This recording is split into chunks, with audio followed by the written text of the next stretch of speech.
here's what happened. But Like, I wish you had told me that earlier. Bummer. Total bummer. Sorry. I was like, like not able to talk at that point. Like right. And then like Mm-hmm. I was talking to yeah. At the club, dude. There's bouncers. Oh, gee, gross. Yeah. So he's down in Atlanta because he lives in Atlanta, Georgia. Yeah. And that's why it's not really like that big of a deal. Jeez, man. But that's weird. But here, we're gonna get rolling here. But Kuya, buddy, good to see you. How you been? All right. Right on. I was gonna say I had a friend over. I wasn't sure if we were on for today still, so we were just gonna hang out and smoke for a minute. But yeah, we're all gonna hang out. And she's never heard the story of Nasubi, so we're all gonna have ourselves a grand little time explaining this. And then Walker should be here. He said he's gonna be here at around 5, so should be good to go. All right, sure. Yeah, I'm down with especially the first part, which is sitting around and smoking. Which there will be plenty of, and yeah, I'm getting right to it. Right on. Let's see here. I'm gonna cut this stuff really quick. I'm gonna at least get this rolling. So we got like a little 10-minute delay, but yeah. But how have you been? You know, staying out of trouble? I found out that I am using synthetic dyes in my all-natural soap. Oh, no. I'm being transparent about it. At least you're being transparent about it. Like, wow, I didn't... Yeah, that's rough. So I feel like how I'm going to handle it is I'm going to kind of make a category of mostly natural and try to focus on stuff going forward and be like, these were the things that we made. I mean, it's, you know, it's pretty natural. It's 99% natural. There's some synthetic mica in it, but I'm just going to put, you know, well, I mean, I'm going to put a little label on it that says this product contains synthetic ingredients. I mean, and like, yeah, at least you're, again, like, you know, at least you're not like pulling some Nestle shit and being gross and like pretending that you don't have like something in it that you do have in it or some crap like that. Or like, you know, you're being an honest businessman, which is a very hard thing to come across, and I applaud you, sir. Congratulations. Oh, thank you. Yes. I gotta adjust this really quick. And then, all right, let's get this transition going. All right. Salutations. Ooh, what happened? Oh, very cute. But yeah, welcome, gang. We are here talking things that we thought were weird and thought that was weird. This is Kuya DK. I'm Thresh. Welcome. Yeah, bud. You doing good? Yeah, I would say aggressively medium. Aggressively medium. I will accept that. Yeah, man. Like, what's been the haps besides the soap makings? Any other crazy happenings? Well, I watched a movie called Wax, or the discovery of television amongst the bees. Yes, we both did the other day. That was such a... And, I've been thinking about linked souls in 10th dimensional space. I was thinking about, oh god, what was the fucking band that we came up with? The band and album. Was it The Dead Are in the Sky? Was that either one of the... Library in Progress was the name of the album. Progress by the Dead in the Sky or something like that. Library and they were amongst the bees. You gotta love the way that man has this like mild Hank Hill through a kazoo. It's so interesting listening to that man talk, despite how disgusting William S. Burroughs is. You know what? I'm not positive that William S. Burroughs is actually the narrator. I think. Oh, really? It said something about him in the. Yeah. Well, I'm gonna look at. Let's see. Right? I'm gonna pull up the Wikipedia right now. Is it almost like a Plan 9 from Outer Space sort of thing? But do you remember? They had... Oh, sorry. What? Oh, where they had like Vincent, where they said they had Vincent Price in the movie, but like he died halfway into filming, and they finished off his scenes with like a double, but the double was like nothing like Bela Lugosi. Is that a true story? Oh yeah, the Ed Wood story. Yeah, they had a double. Oh yeah, in Plan 9 from Outer Space. So, at the beginning, you have Bela Lugosi being the father who loses his daughter, I believe, to the aliens, and in his grief and somehow the radiation. Oh wait, so he ends up like dying from his grief or something like that, and then later on in the movie, he's resurrected as some sort of like zombie vampire because of the radiation that the aliens are well, yeah, off, that's Plan 9.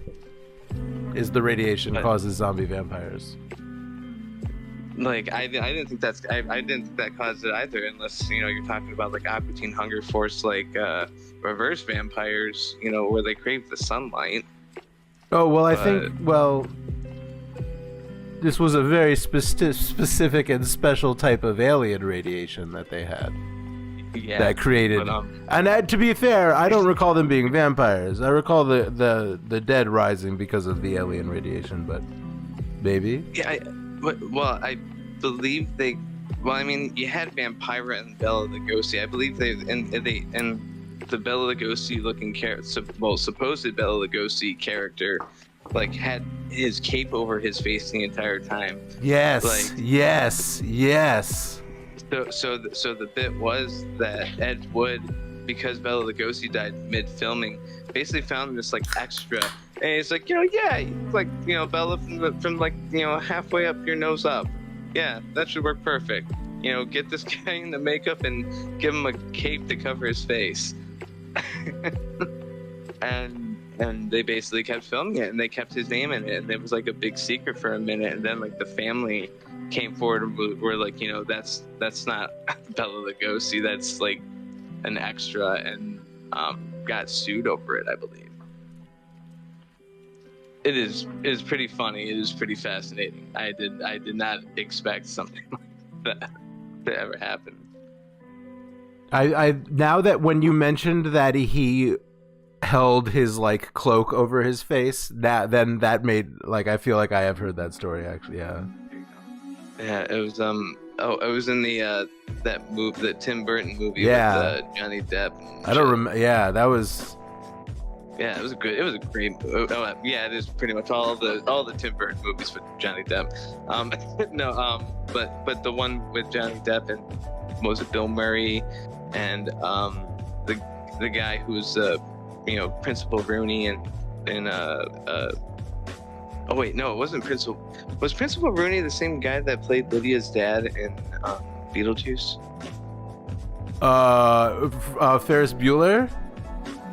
Yeah. That man's in jail, and yes. They were the same guy. Okay, then I'm not mixing these guys up. Yeah, same guy. But then, yes, he was also in Ed Wood, the Tim Burton movie. Yeah, for sure. Totally. Yeah. Interesting, man. But, anyway, so what brings us here today is this very interesting story out of Japan, and like I had this total like hipster moment sitting here listening to NPR, This American Life, about it, and it was stupid fascinating, and I can only hope you find it just as fascinating. Tell me about it. All right, we got so back in oh goodness, when did this show start? In 1998. we had a show called January 11th, 1988 till September 29th of 2002. Susanu Denpa Shonen was a Nihon TV network show known for extreme situations that put participants into these almost controversial sadistic challenges. Excuse me, I'm also referencing this article from Wikipedia. Challenges and rule changes were made by the television producers if they felt the participants were doing too well. The show also received criticism for some of the show segments being staged. They had a couple series of shows, and the one that is most famous is Denpa Shonen Teki, excuse my pronunciation, I'm so sorry. Denpa Shonen Teki Kensho Saikatsu, which means Shonen Prize Life. Probably the best known challenge known by fans of the show, featuring a young comedian named Nasubi. Now Nasubi, whose namesake is given because in Japanese Nasubi means eggplant, and he has a very elongated face which people just associate with eggplants. So. Yes. So Hamatsu Nasubi Tamaki, born August 3rd, 1975. His father was a police officer. When Nasubi had broken to his father that his career choice was to become a comedian, his father was immediately displeased, eventually backing off, only asking that Nasubi never strip naked in public to avoid shaming the family. Was that something common for comedians to do in Japan at the time? No, but it does give some really fucking terrible foreshadowing. What did I do? What happened? Oh, I clicked on the wrong thing. That's fine.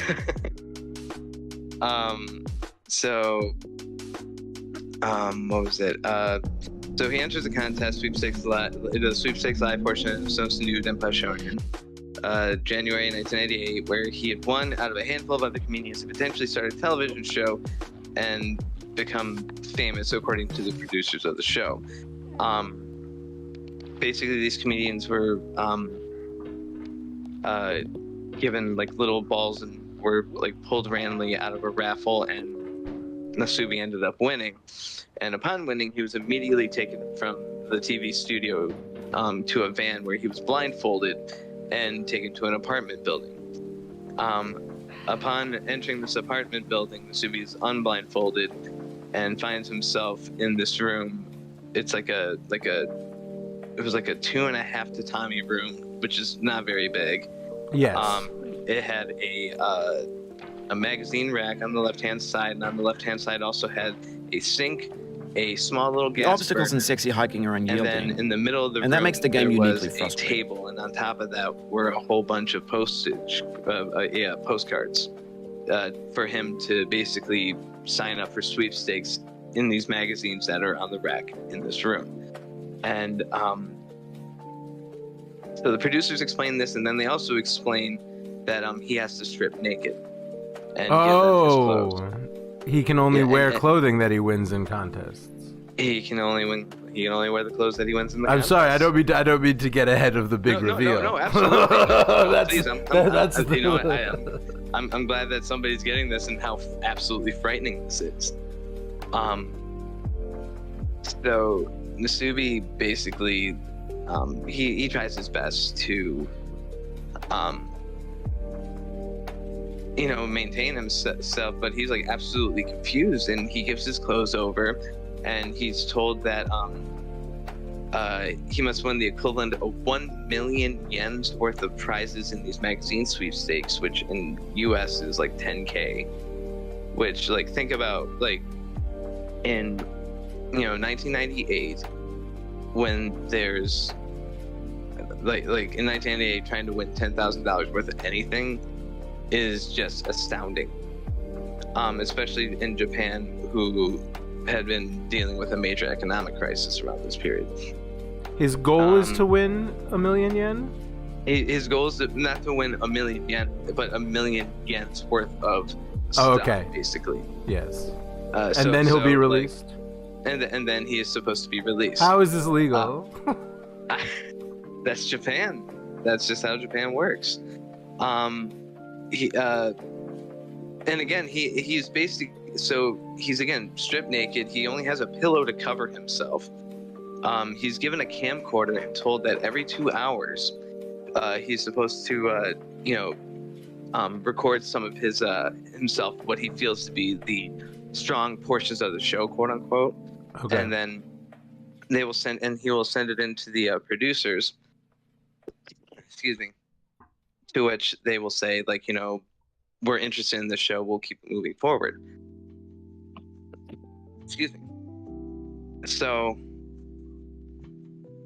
we'll keep trading out videotapes every day, but other than that, you won't talk to anybody else. The only people you'll probably talk to are going to be like delivery people. Yeah. Oh man. So let's see here, I'm trying to make sure I lose my spot.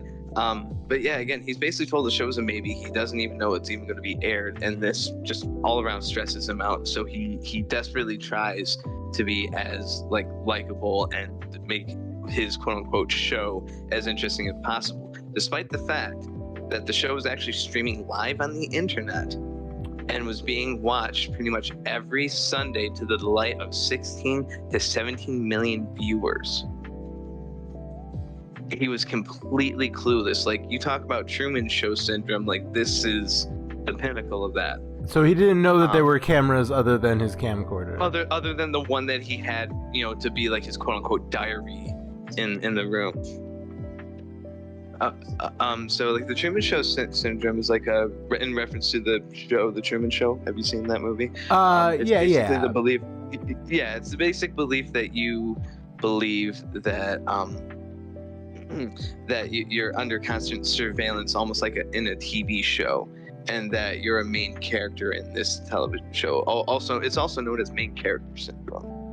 It's more of a, I think it's more of like a social thing than I believe in actually like listed psychological disorder in the DSM, but it's still I think I know some people who think thing. they're main characters. Oh yes. They might not think that there is a TV show being made about them, but they That's behave so as though they are main characters. Yeah. It's at the end of the day, it's basically narcissistic disassociation. But I think that's what I meant to say. Yes. but I think that's about what I was saying. Yeah. technically, yes. And what's even funnier? So check this out. So and it's a statistic that a lot of people between the NPR thing that I listened to. Also, big shout out to Atrocity Guide for making Atrocity Guide by Atrocity Guy. Atrocity Guide. Well, this is an atrocity person. I'm not entirely certain. Oh, okay. All right. Okay. Let's not. But that is a good pun, though. May or may not be an Atrocity Guy. May or may not be Atrocity Guy. But anyway, so the big statistic about this show was that Game of Thrones, at its peak viewership at the end of the series, had 9 million viewers. Okay. This show had 16 to 17 million viewers every Sunday night, and it was only 10 minutes long, and it only covered like a week of a breakdown. Oh, it was only basically. 10 minutes long? It was only 10 Oh, minutes so long. did it contain his camcorder footage at all, or did it just contain, maybe footage of him talking to the camcorder? So basically what it contained was the camcorder footage of him actually trying to be entertaining, and he, like, whenever he would like get something in the mail, he would do a dance. Would do this thing called, he would do his dance of gratitude, and he would Eggplant dance. do the little eggplant. He would do his little eggplant dance, which, like, he had like to cover his shame, if you will. He had a little eggplant that the censors put over him throughout the show. Did he win any clothing at any point? So funnily enough, in like the first piece of clothing that he actually won was a pair of panties that didn't actually fit him. Good. Like, that was the only, like, for the longest while, that was the only bit of clothing that he had actually won. He wasn't forced to wear them. just wanted to at least like have something covering himself because like he had been without clothes for so long, but they didn't fit him, so he just took them off. What was it? And what's even more fucked up is that within this entire 15-month contest, he was not given a contract or given any sort of like, you know, liability waiver. Or I guess something that's what I was saying. I guess, yeah. Like no legal documents were signed, nothing. That's sort of what I was saying about how was this legal. Right. If he didn't know he was didn't know what was going on, or if he could leave. Again, looking at you, Japan, change those laws. Well, I believe they did eventually, but I honestly don't know. I can only hope. I didn't read that much into the actual legality of it all, but I know that I believe he tried claiming he signed something where he said he couldn't claim damages, and that was like the only real legal thing that he signed later on.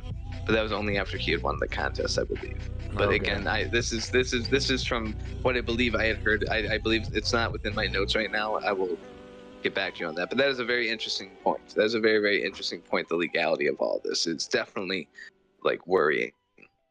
Absolutely. But could only eat, wear, use what he won in the magazine contest. The very first pieces of food that and again he went a couple of days without food, or at least a little bit without food because of course postage. Mhm.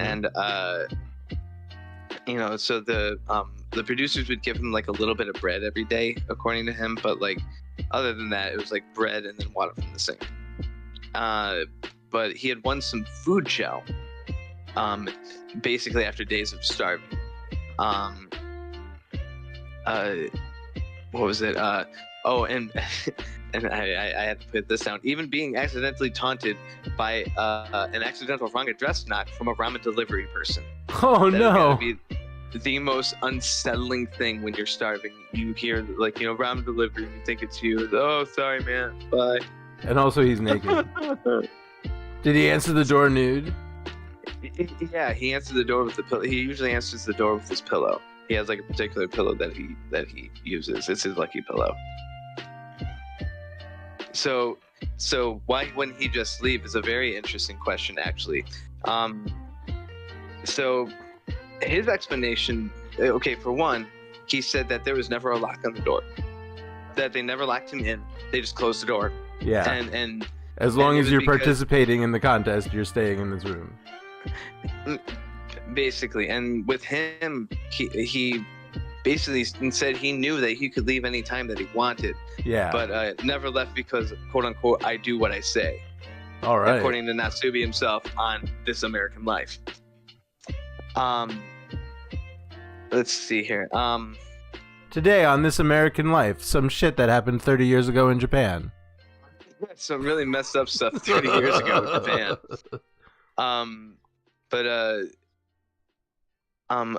A very notable thing that happened where like whenever he was like showing any sort of disdain or unhappiness, the producers would generally try to fluff up the show by putting all these like sparkly and goofy noises behind him, like a lot of bouncing like bling noises, just to make things funnier. Despite this man being in absolute pain and suffering from loneliness and losing his mind, but he basically was naked the entire show except for one time, which we'll get to in a second. But within this first part of the contest, he applied to 5,748 sweepstakes. Let's see here.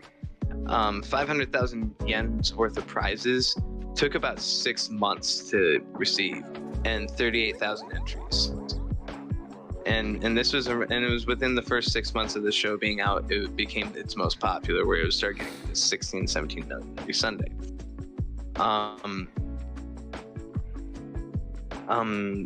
Eventually, because of the popularity, the media started figuring out where Natsubi was staying, and the producers basically like uprooted him and took him to another Wow. apartment building. We got to get you out of here. They're on to us. Yeah, they're onto us, sort of crap, man.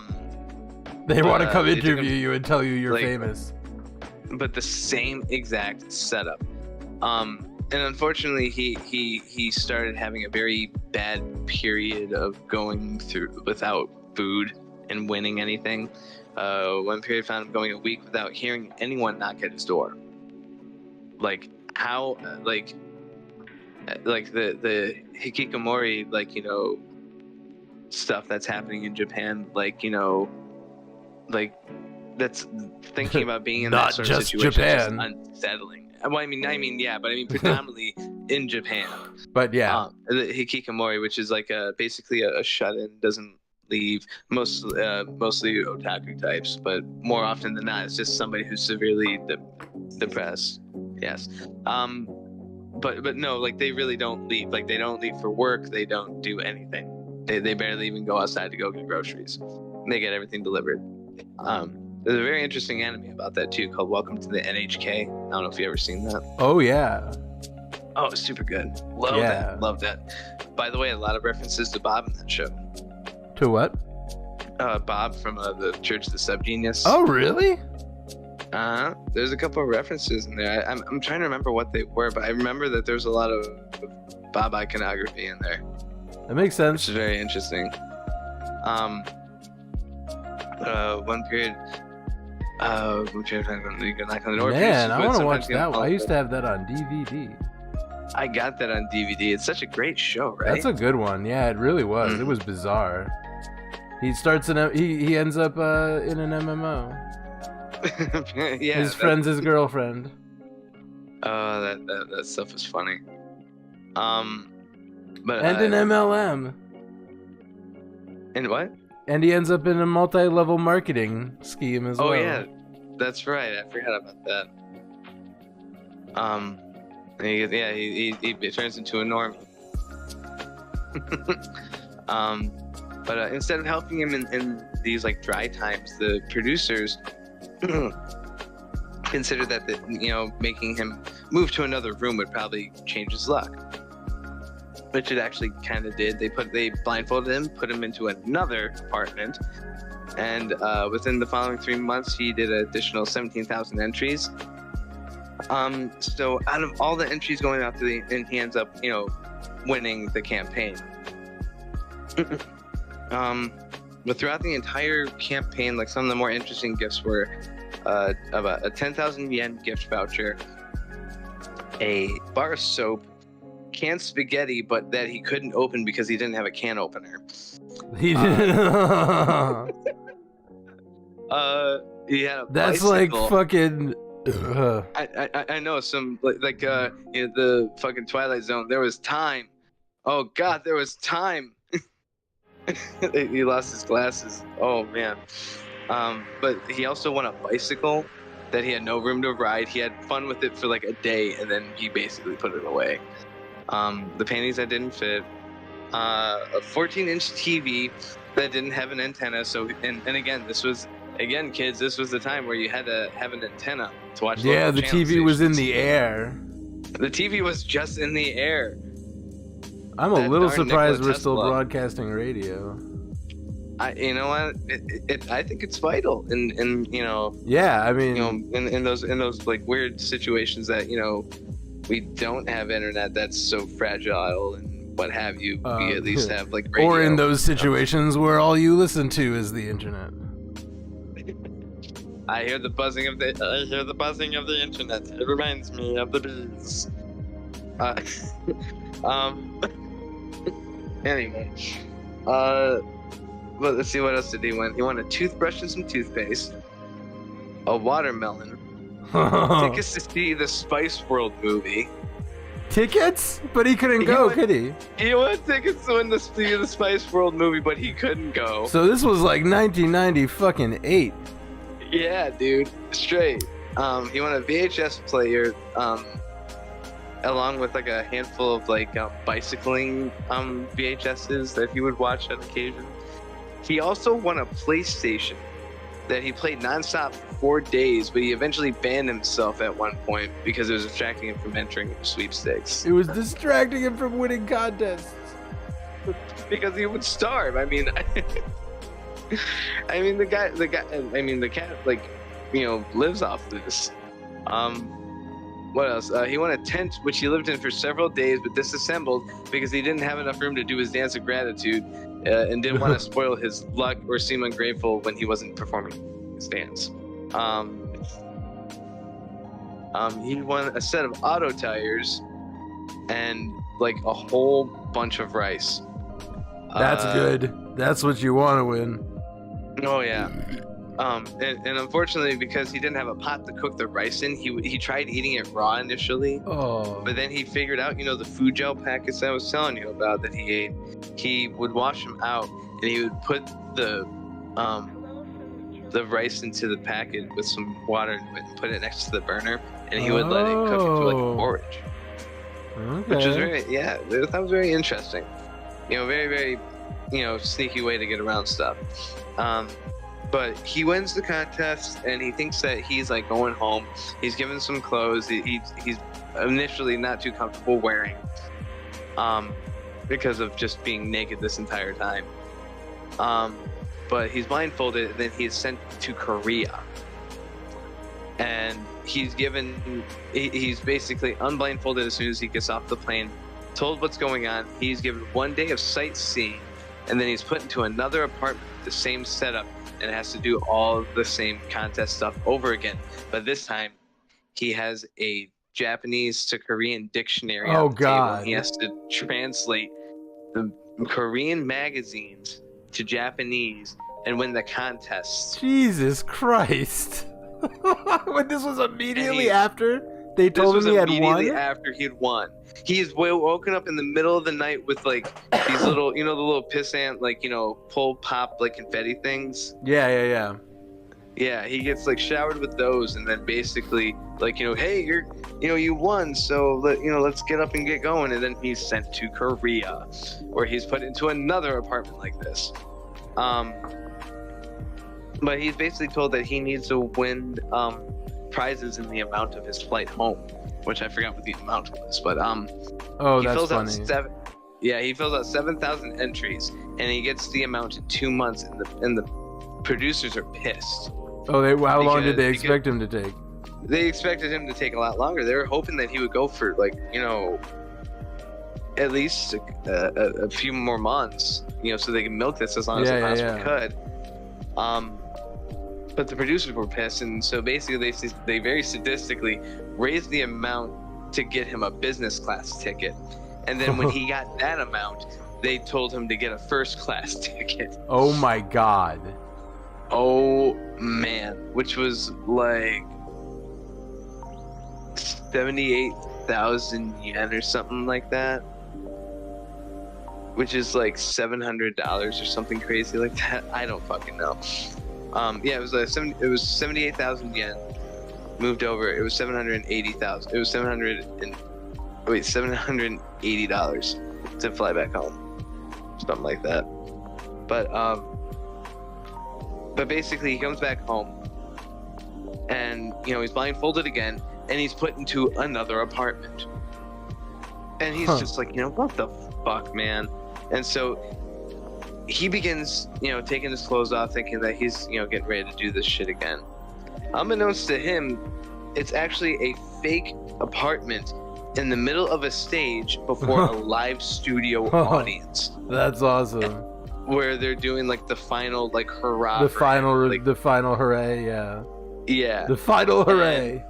But he's buck ass naked. He's sitting there with his pillow, and he's like, kind of like, pissed, and as I would be too. The walls fall. All of a sudden, he's like, shocked. And again, he basically went nuts, and like he grew a big old beard. His hair was long. He couldn't shave. Like he was looking like pretty grisly. And here he is, buck naked, looking grisly as hell in front of like hundreds of people, let alone the millions at home.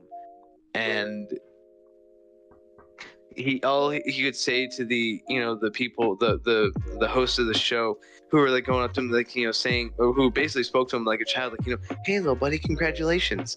and and he's just like, my house fell down, why are all these people here? And I'm Jesus. like, he's like freaking out, he's absolutely losing his shit. But his career fell flat, like basically shortly after that. He didn't have anything to go on after that. No. He got a couple of roles. No, he only got a couple of roles, basically playing a crazy guy that is locked in a house playing contests. Basically, he basically played like the crazy naked guy in every single movie that he played in, and he's basically considered a D-list celebrity these days. Crazy naked guy. I know, right? Why isn't he on YouTube or something now? Winning contests. You think he would be? Yeah. Maybe he has pursued other things. You can only hope. But yeah, after the show, he published his diary, which became a bestseller, which was good for him. But again, after that, he really didn't have a whole lot. And basically, the epilogue to this is that like Nasubi held a whole lot of like resentment towards the producer Toshio Tsuchiya, and years later, like was like asking for an apology, like, and so Toshio basically called Nasubi up and was like, dude, let's go to dinner. They went to dinner, and he basically like he basically like tried to explain the way like somebody would explain away abuse. Like he's like, I wanted to pull it, and he said, he basically said that I didn't necessarily apologize to him, and I quote, he wanted to pull miracles out of people, getting a miracle on film. Yeah. And so basically felt that he did no wrong in producing this show, along with, funnily enough, despite this being fucking terrifying, they continued with multiple other types of shows like this. Denpa Shonen Desert Island Escape, where they put two comedians on a desert island with no food or clue where they are, until they like Survivor, but like actually. But reach back, but they have to make their way back to Tokyo with not knowing where they are. It took them 4 months. They were given a swan-shaped pedalo where they were told to reach Tokyo with it, and then go with the same pedalo from India to Indonesia. Like, oh my goodness. Like, was it Denpa Shonen Deki Africa, Europa, Teraku, Odan, Hitchhike no Tabi, which is Denpa Shonen Africa, Europe Continental Hitchhike.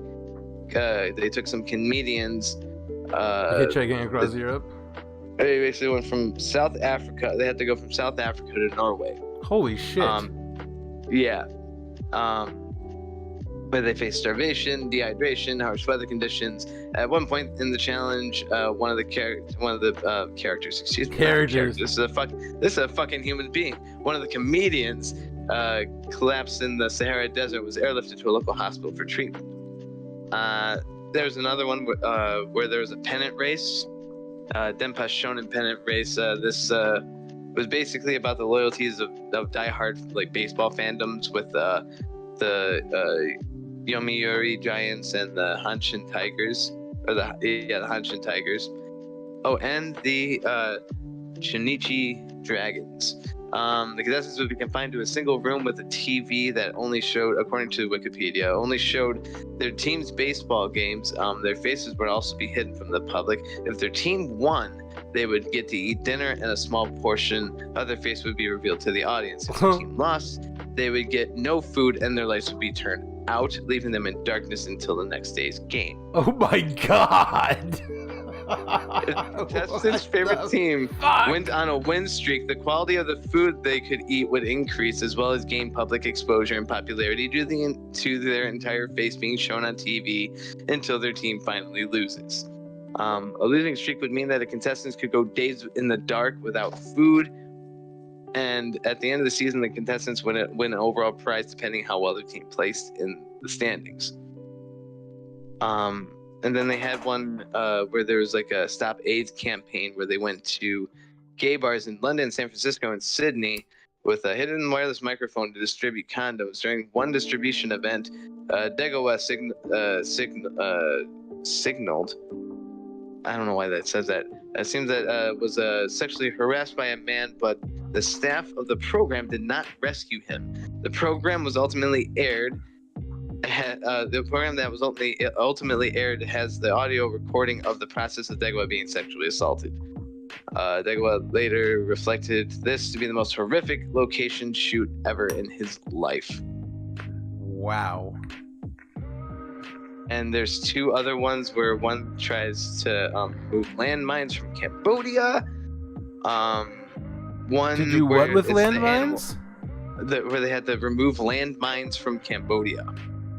What? Oh yeah, go for it. But, That sounds very dangerous to me.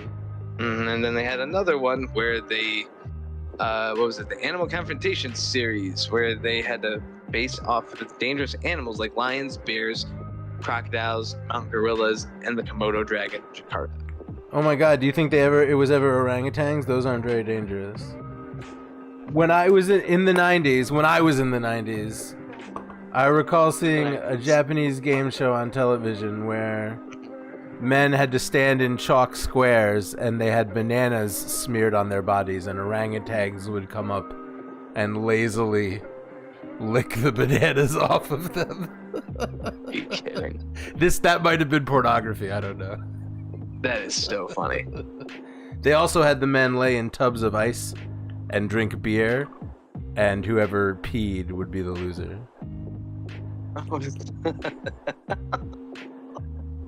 That's a little more fun than what we're talking about. There weren't landmines on whatever the show that I saw was. Oh man, I remember there was at least one show that I really liked. I forgot what it was called, but it was like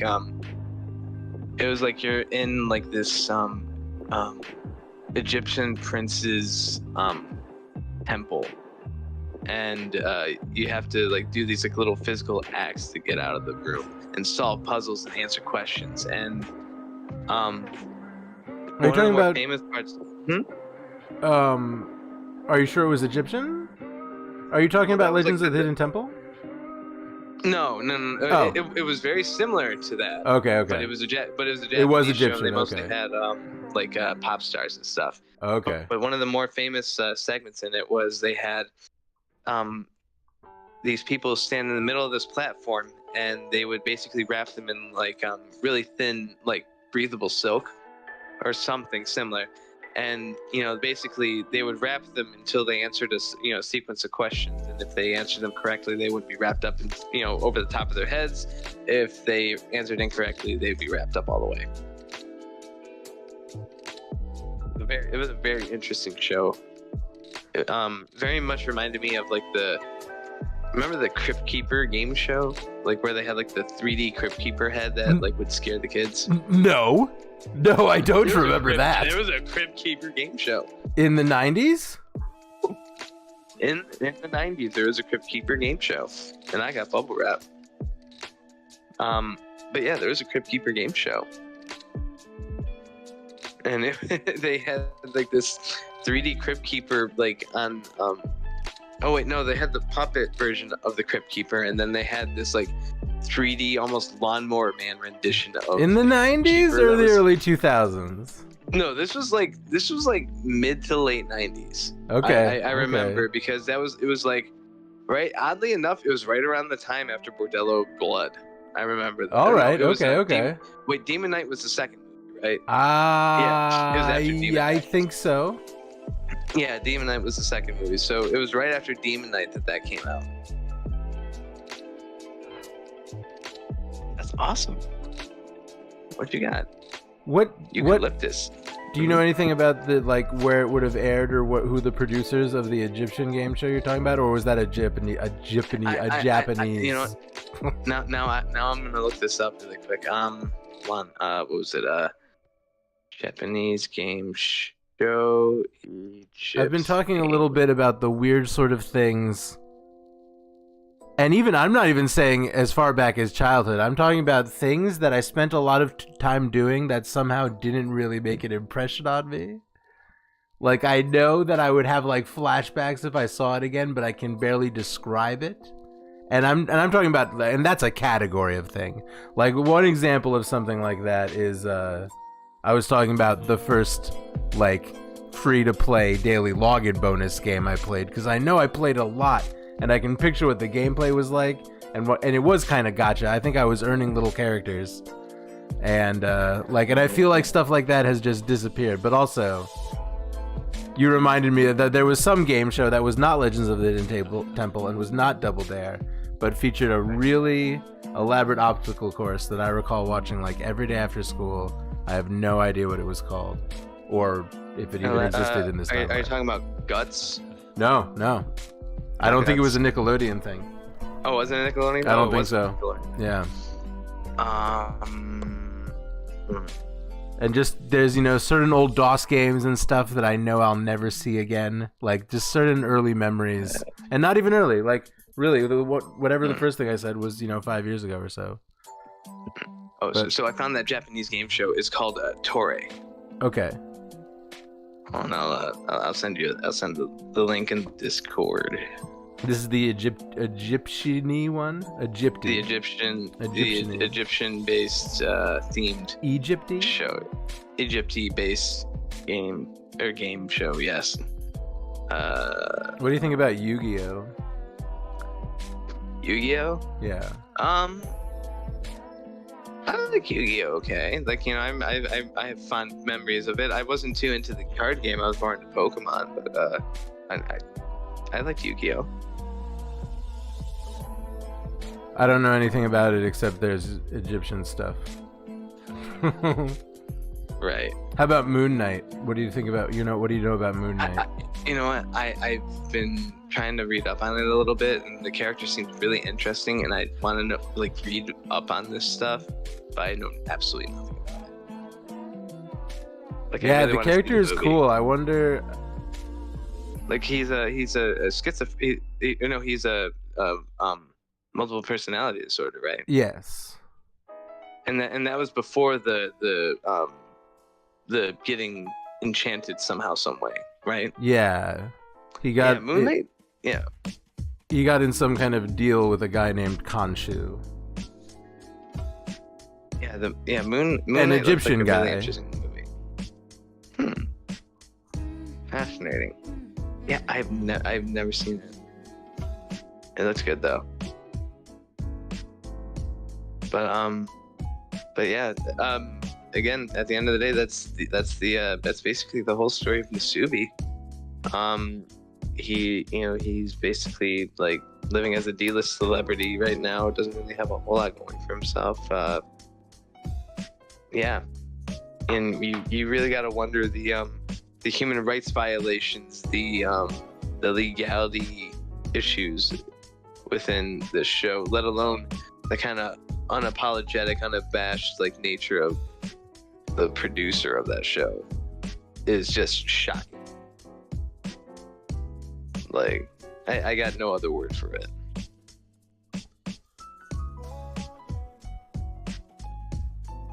Yeah, it's probably, you kind of take for granted a lot of times that there's not a sign up that says don't do something until some idiot goes and does it. So when we talk about how was this legal, and we're talking about things happening 30 years ago, just when the idea of live television or reality television was coming around.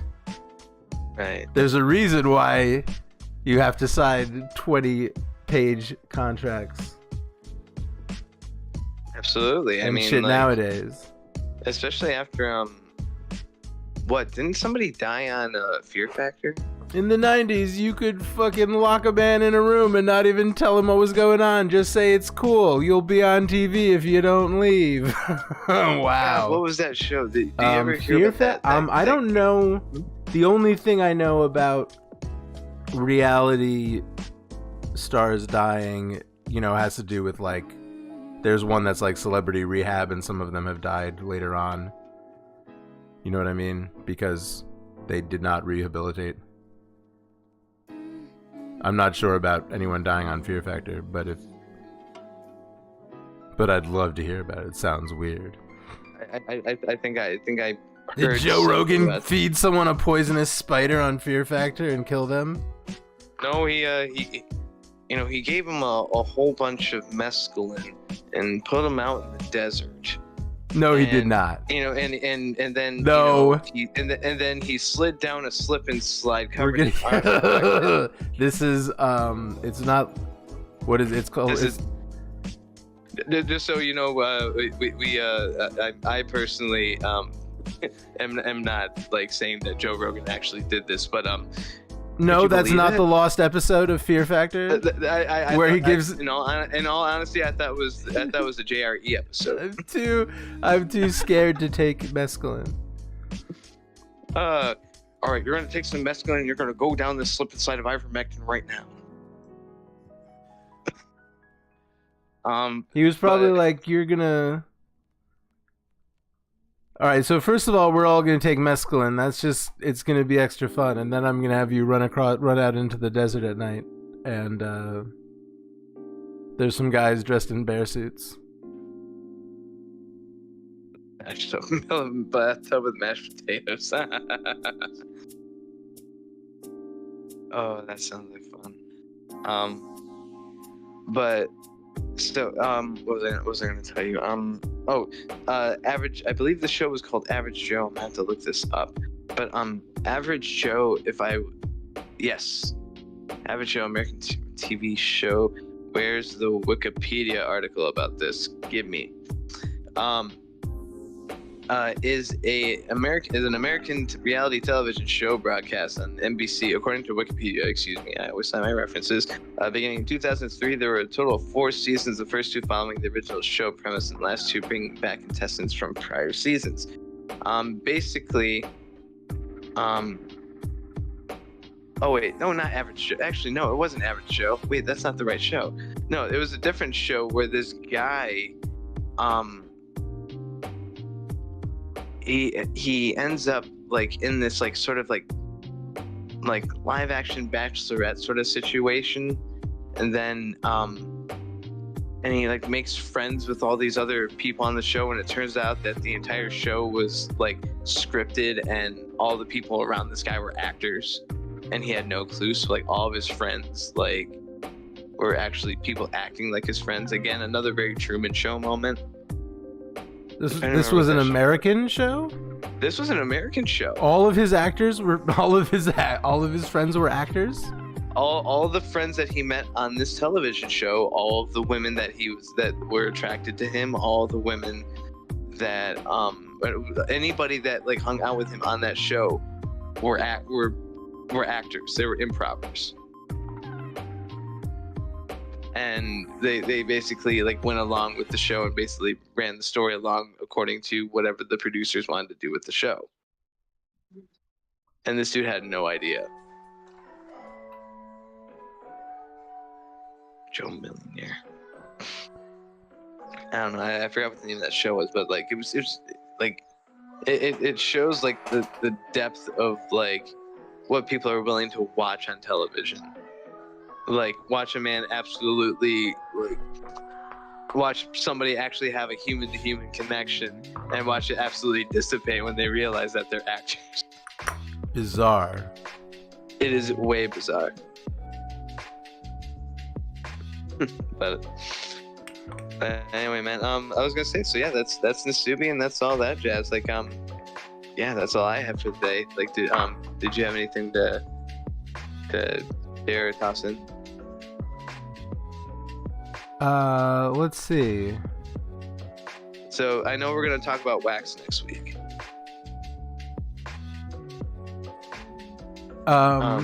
If you want to do that, because I know we were supposed to do it this week, but this was such a quick one. I thought we would get out of the way, so that way, like, I need to watch that stuff again, and I need to like do some hardcore reading on this.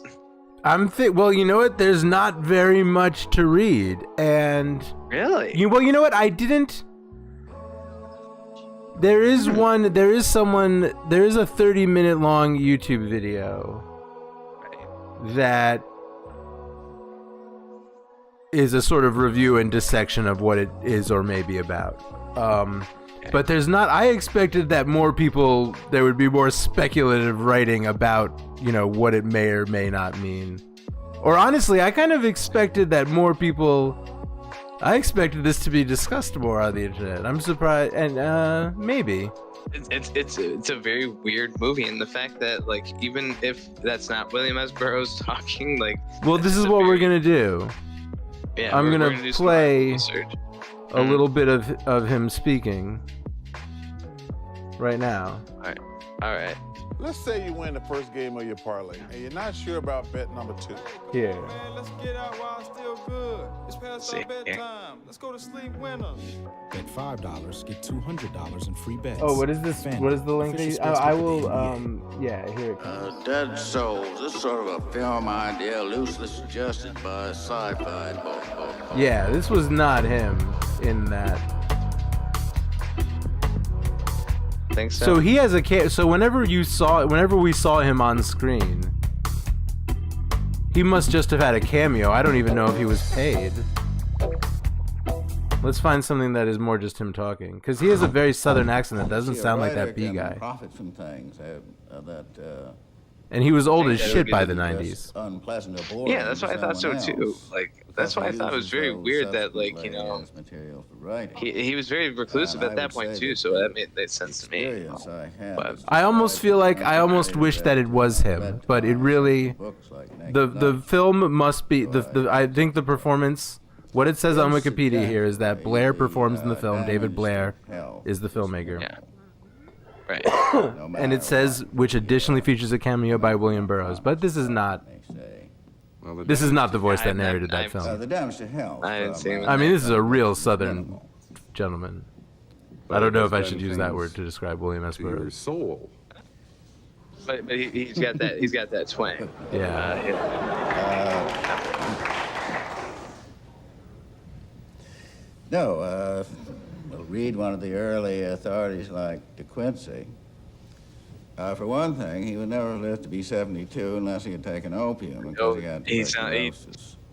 Like it's almost close. I almost feel like it. Like I think he would say the same as I. I almost feel like David Blair is gonna end up sounding like this when he's old. If That's a David lot. Blair is the narrator, which. But like I said, I can't believe that the Wikipedia page is this. It's like barely 4 paragraphs. It's really barely more than 4 sentences. That's super interesting. This is something I find interesting, and I would love to know, how do people get fucking grants? I think you have to be rich to begin with. I think you have to have capital and Really? friends to begin with. But anyway, oh,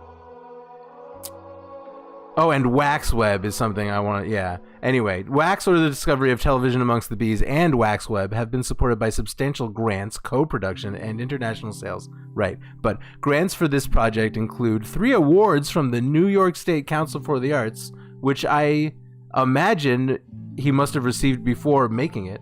The National Endowment for the Interesting. Arts, New York Foundation for the Very Arts. interesting. So I want to know, I got to find out more about his earlier career or what he did as a student, but I don't think it's very published. And his YouTube channel is just bizarre looking. That sounds about right. Well, the problem is that I've encountered so far with his YouTube channel is that I wonder when.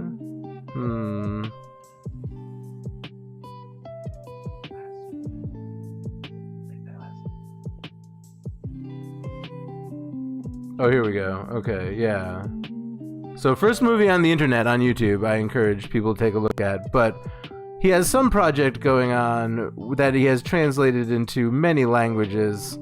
And I honestly don't know. Maybe I could begin by watching one of these things, but a lot of it is gibberish, which you would expect almost. In Alamogordo, New Mexico, heading towards our new television program. For this But it's very, I mean, and there, but what you were saying earlier is something I'm very interested in, which is just like, Right. damn it. I do feel like I need to like take another like look at the whole thing. I definitely will. Like, yeah, I feel like I'm gonna like sit and watch it by myself. Get at some point and kind of absorb it a little more.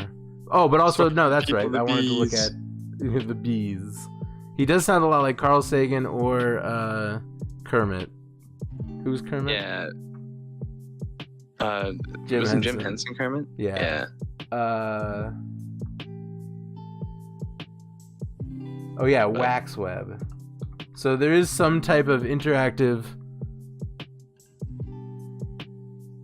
Maybe this is where you start. Maybe if you want to know what this guy is up to now, you start with Waxweb. Maybe not. I don't know. This does look very old. We got ourselves a little rabbit hole that we got to dig into over this week. Interesting. Stopped. Yep. So one link is right to the movie on YouTube. So this is at least from At least recent. 2019 maybe. Yeah. So this is also the first movie on the internet, on the inter.net. Interesting. Wow. Which are links to many playlists. But a lot of it is, it's like, well, first of all, what I'm looking at is really like looking at, is this still streaming on Discord? Oh no, you're not streaming it now. Oh, okay. I wonder if I closed the window and opened it again. But anyway, maybe it is just rabbit. Maybe I should just start watching them. But it's like, yeah. It almost looks like an ARG to try to start deciphering what actually is the content. Send me that website. I gotta check that out. As you know, the internet is a DVD on a coffee cup. Coffee cup not included. Yeah, so that's one of 2022 David Blair. So he's still making nonsense. I guess I just gotta watch it if I want to know what it's about, because I don't. Whatever I'm looking I gotta at. check this out. Yeah. I'm gonna be checking this out for sure. But I was gonna say, but yeah, I've got nothing else to toss. Yeah, again, like, you know, fun talking about this again, and like again next time, like sometime during the week, like we'll catch up again. We'll go over Wax with the Discovery of Television Amongst the Bees. Should be should be flicking. I'm stoked on that, dude. Like watching that movie the other day was hilarious. I think I'm gonna Like, I've watch never it seen again. like Yeah. that. Yeah, I'm gonna definitely have an evening with that tonight. But anyways, again, excellent stuff today. I'm gonna say I think that's it for me today. But yeah, I'll get a hold of you sometime this week, and we'll figure out some more stuff to talk about with Wax, and we'll do a little more research. Yeah, let me know. I'll be around. Right on, brother. All right, ladies and gentlemen, Mr. Kuya DQ.